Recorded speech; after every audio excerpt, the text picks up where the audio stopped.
A human life begins, a delicate network of cells, multiplying with quiet, determined purpose. It costs almost nothing.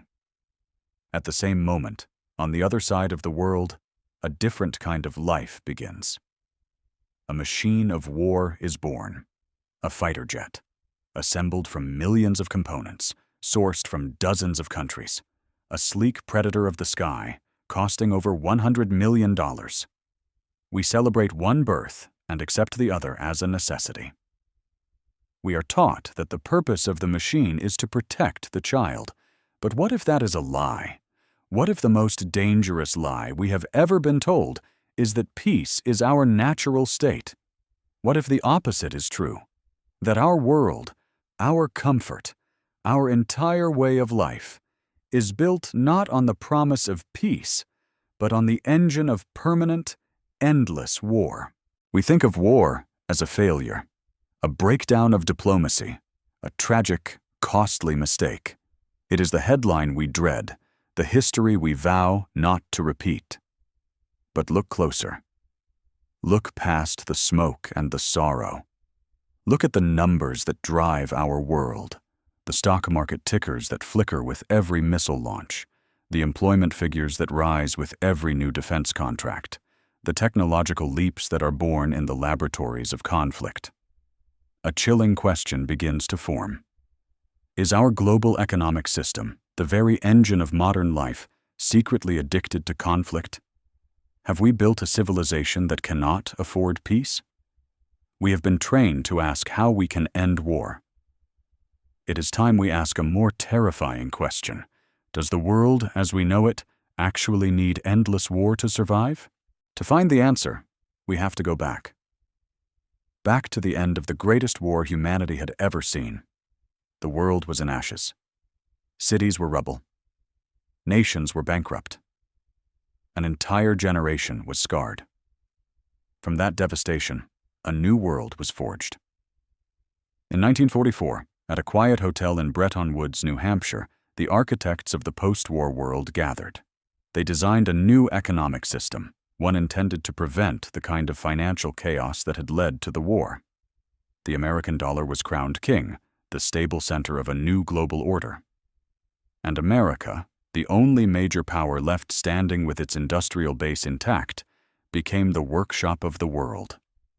The great American war machine, which had produced an airplane every 5 minutes at its peak, was supposed to go silent.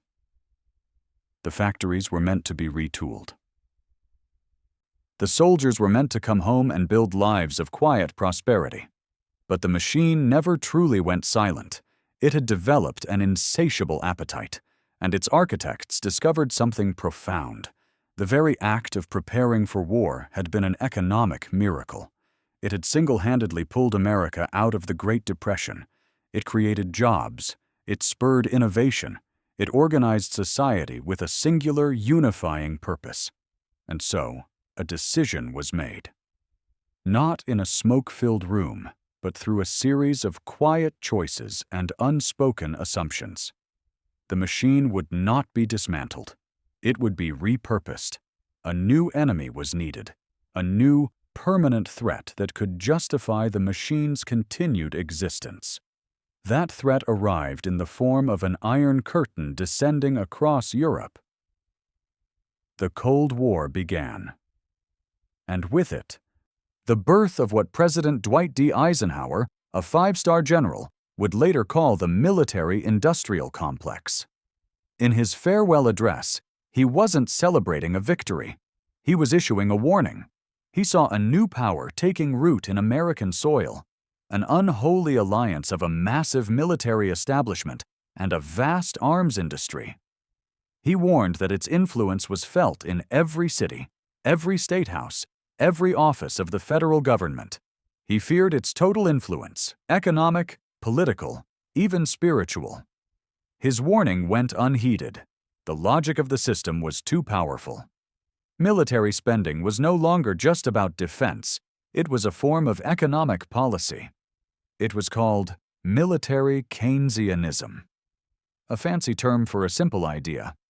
Government spending on weapons and soldiers stimulates the economy. It was a guaranteed customer for heavy industry, a driver of technological research, and an employer for millions. The arms race with the Soviet Union was not just an ideological struggle. It was the largest public works project in human history. We built highways not just for commerce, but to move missiles. We went to the moon not just for exploration, but to prove technological superiority. The computer chips in our pockets, the GPS that guides our cars, the very internet that connects the globe, all were children of this era, midwifed by military funding. An entire generation grew up under the shadow of the bomb, practicing duck and cover drills in schools. But that fear was productive. It was profitable. It kept the factories running. It kept the scientists innovating. It kept the system humming. We had created a permanent war economy, hiding in plain sight, disguised as peace. Then, in 1989, the unthinkable happened. The Berlin Wall fell. The enemy that had justified the machine for 40 years simply vanished. A wave of euphoria swept the globe. Pundits and politicians spoke of a peace dividend. The vast sums of money spent on tanks and bombs could finally be diverted to schools, healthcare, and infrastructure. The machine shuddered. For a moment, it seemed Eisenhower's warning might finally be heeded. The system teetered on the edge of obsolescence. But the peace dividend never arrived. The defense budgets were trimmed, but never slashed. The military bases were closed, but the complex itself remained. It was too big, too integrated. Its tendrils reached too deep into the economy. The F-22 fighter jet program, for example, had subcontractors in 44 states. To cancel it was not just a military decision. It was political suicide, threatening jobs in nearly every congressional district. The system needed a new ghost to chase. For a decade, it drifted, searching for a purpose. It found it in smaller regional conflicts, humanitarian interventions. But these were not enough to feed the machine's enormous appetite. Then came the morning of September 11th, 2001. A new enemy emerged, one that was diffuse, shadowy, and stateless, an enemy that could be anywhere and everywhere. The War on Terror was declared, and it was the perfect fuel for the machine. It was a war with no clear battlefield, no uniformed army, and no foreseeable end. It was the dream of a permanent war economy made real. The budgets exploded. We were told it was the price of freedom. It was also a massive economic stimulus. Entirely new industries were born. Private military contractors became a multi-billion-dollar business, blurring the line between soldier and employee. War was no longer just a state monopoly. It had been privatized. It was now a growth industry, traded on the stock exchange. Surveillance technology, once the domain of spy agencies, became a consumer product. Every new threat, real or imagined, justified another round of spending, another layer of security, another contract for a well-connected firm. But another, deeper mechanism was at play, one that tied this all together. The petrodollar system. After America left the gold standard in 1971, the dollar's value was propped up by an agreement with Saudi Arabia. Oil, the lifeblood of the global economy, would be priced and sold exclusively in US dollars. This created a permanent global demand for American currency. Any country that wanted to buy oil had to first buy dollars. This gave the United States immense economic power. It could print money to fund its deficits and its wars, exporting inflation to the rest of the world. Maintaining this system became a primary, if unspoken, goal of foreign policy. And what better way to ensure the dominance of the dollar and the flow of oil than by maintaining a massive military presence in the most oil-rich and volatile region on Earth? The conflicts in the Middle East were never just about terrorism or democracy. They were about protecting the architecture of American economic power. The machine was no longer just defending the nation. It was underwriting the global financial system. The stakes had become impossibly high. This is where the pieces click into place. This is where we see the machine for what it truly is. The great revelation is not a secret memo in a locked vault or a conspiracy whispered in the shadows. It is a truth that has been hiding in plain sight, written in the stock market ticker every time a missile is fired. It is in the employment numbers of a town that builds drones. It is in the research grants for technologies we are told will change our lives, funded by departments of defense. The hidden truth is this: war, and the preparation for war, has become the central bank of our global economy. It is the lender of last resort. It is the ultimate stimulus package. When the civilian economy stalls, when markets falter, when unemployment rises, the machine is always there to pick up the slack. It is a guaranteed, government-backed consumer of goods and services that never goes out of business. Think about what would happen if genuine, lasting global peace broke out tomorrow. Not just a ceasefire, but a true end to major international conflict. The initial reaction would be celebration. But then, the markets would open. Defense stocks, companies that are pillars of every major stock index, would collapse overnight. Not by a little, but to near zero. This would trigger a wave of panic selling, cascading through the entire financial system. Then come the jobs. Over 3 million Americans are directly or indirectly employed by the defense industry. Add to that the soldiers, the civil servants, the logistics personnel. Millions more around the world in allied nations. Their jobs would vanish. The unemployment crisis would make the Great Depression look small, but it goes deeper. Consider technology. The relentless pursuit of military advantage has been the primary driver of technological innovation for a century. Without the existential pressure of conflict, would the breakthroughs that gave us GPS, the Internet, advanced materials, and medical marvels have happened as quickly? Or at all?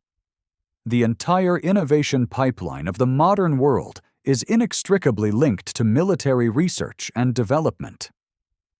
An end to war would mean an end to the engine that has propelled our technological progress. The system is no longer a choice. It is a dependency. We have built a world that is structurally, financially, and technologically addicted to conflict. Peace has become the ultimate systemic risk. A prolonged period of global harmony would trigger a catastrophic economic collapse.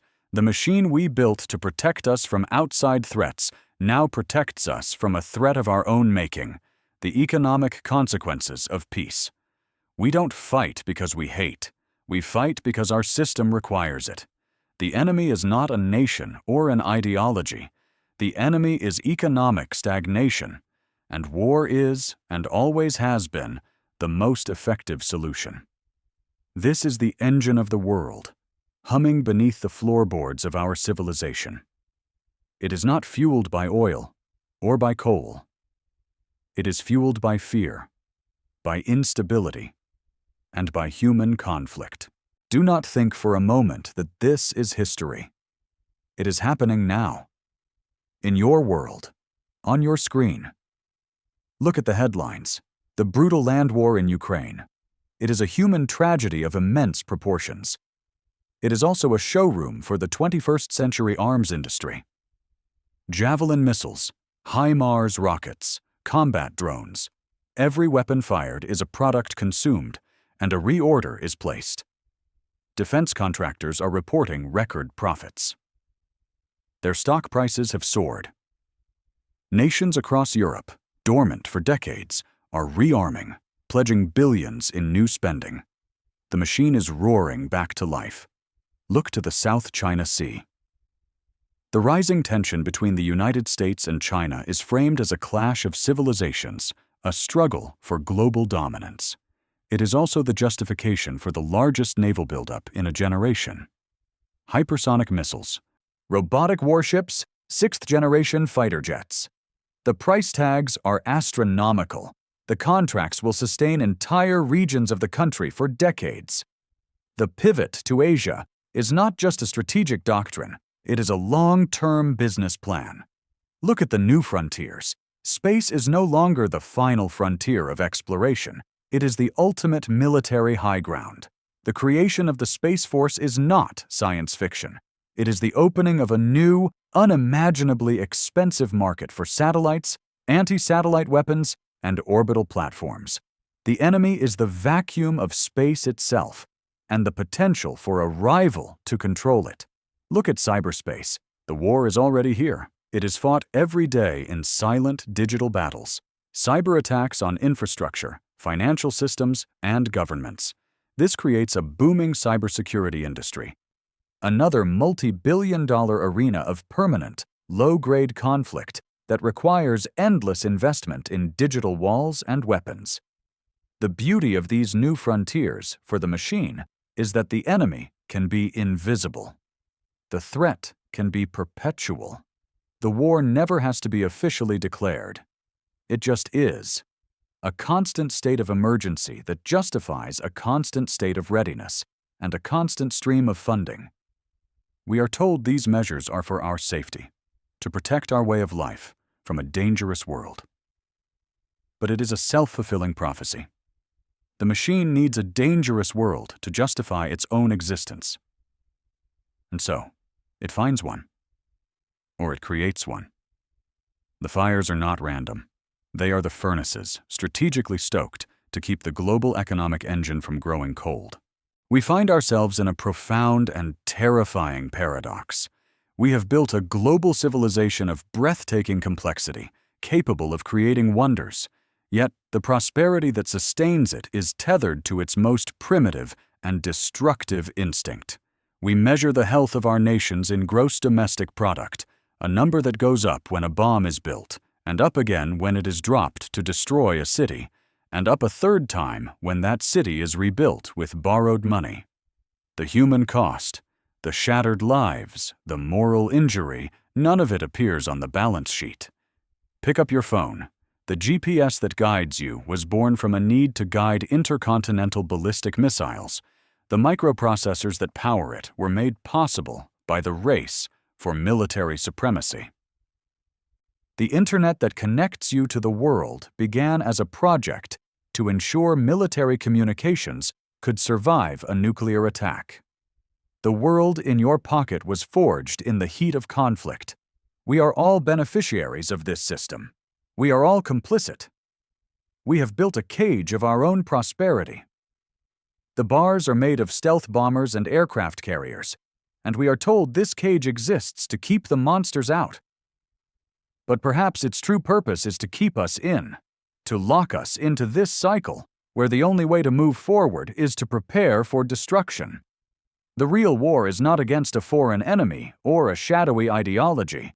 It is a war against our own imagination, the inability to envision a different kind of world, a world where our brilliance, our resources, and our collective will are harnessed not to create more sophisticated ways to kill, but to solve the problems that truly threaten us: a changing climate, disease, poverty. Can we build a system where the stimulus is a new vaccine, not a new missile? Where the great national project is exploring the oceans, not militarizing the heavens? The question is not whether we can afford to. The question is whether we can survive if we do not. Because the machine we built now runs on its own. It is a god of metal and fire that demands a constant sacrifice, and that sacrifice is permanent conflict, the endless grinding war that keeps our world afloat, even as it threatens to drown us all. We are trapped in a war we do not even know we are fighting. A war for economic survival, where the price of true, lasting peace is a crisis we are not yet brave enough to face.